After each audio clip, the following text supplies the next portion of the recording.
In this lesson, we're going to have some fun with the Hendrix chord. We're going to talk about what it is, and then we'll put it into action by playing a fun chord vamp. Let's get to it.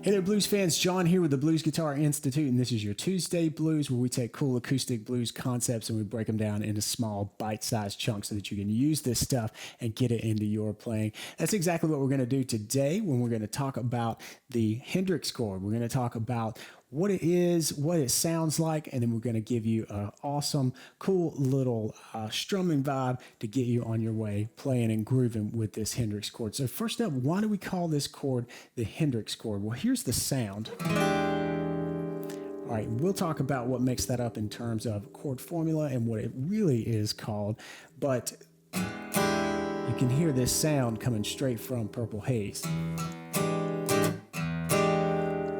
All right, so it's linked to Hendrix. He's definitely grooving on it in Purple Haze, and this is called the Hendrix chord, at least in guitar circles. All right, but what is it really? This is really an E7 with a sharp ninth. So it's an E7 sharp 9.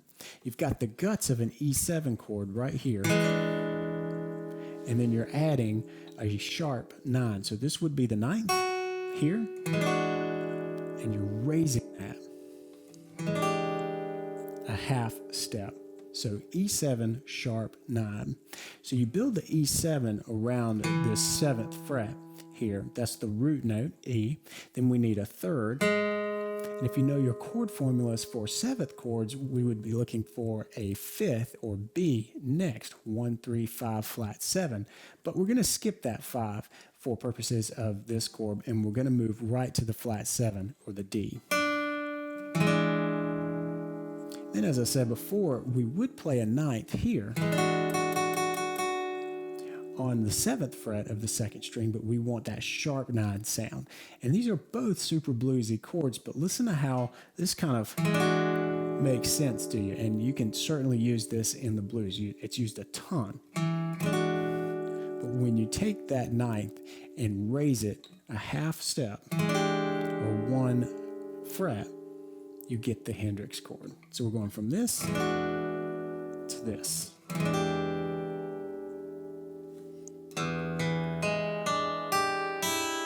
Because we're playing E, you can definitely hit the open 6th and 1st string.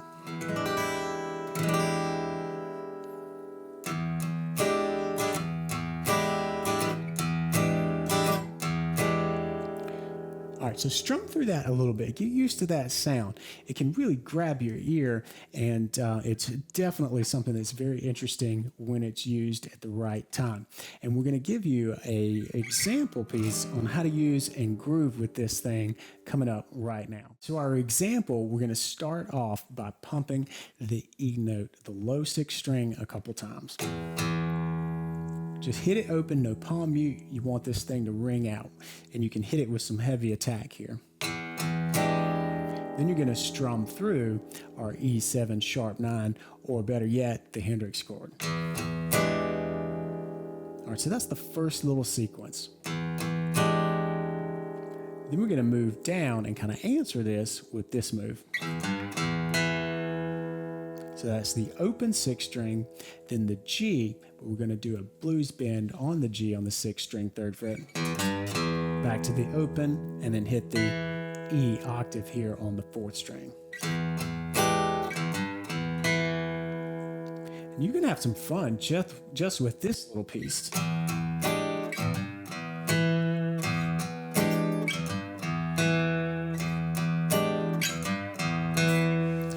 Definitely play along with a metronome here because you want to get the timing going. You want to make sure that you leave this note hanging for a full beat. And that's going to keep you in 4/4 time and keep you moving back to the top of this groove.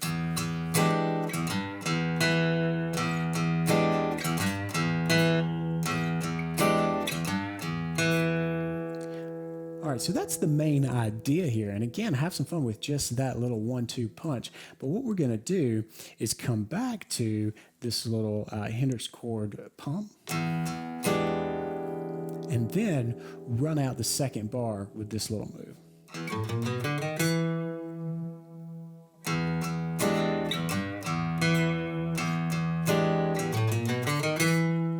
So we've got some nice chromatics working for us there. We're going to hit the open 6th string, just kind of a pickup note as we move into this chromatic run, where we're starting on the 5th fret and moving up to 6 and 7 on the 6th string, and then we drop to the 5th string and do 5, 6, 7.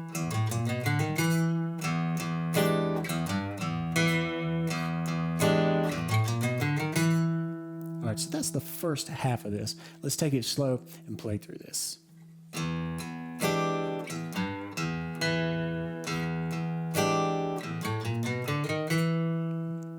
All right, and for the second set of measures, we're going to start back out with our E7 sharp 9 Hendrix Chord pump. Then we're going to do the same answer here. But then we're going to play this thing out with a longer run in the bass register here.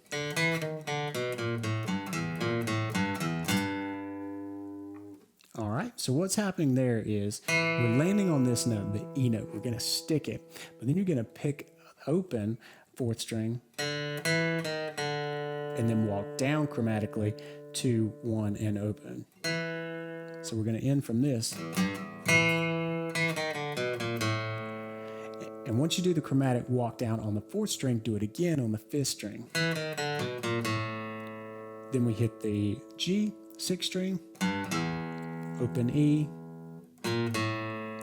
then the B flat here on the 5th string to the A,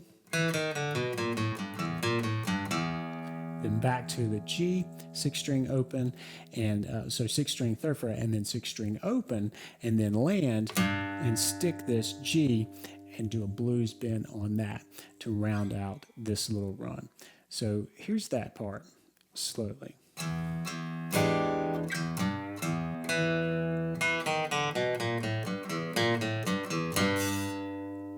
And then you can loop back around. And one thing I forgot is that little pickup note. Let's play that again.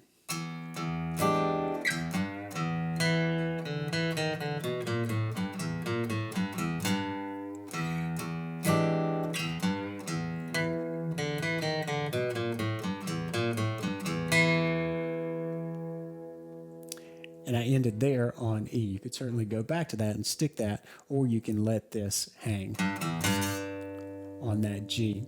That's a good place to kind of leave it if you're going to loop it back around.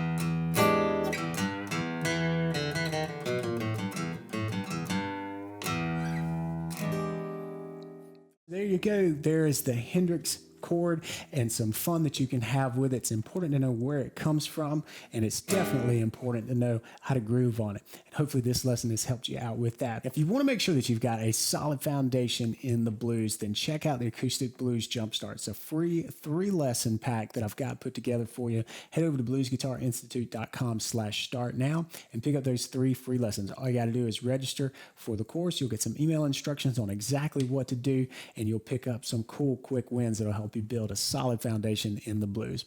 That's it for this week. Until next week, be sure to practice smart and play on.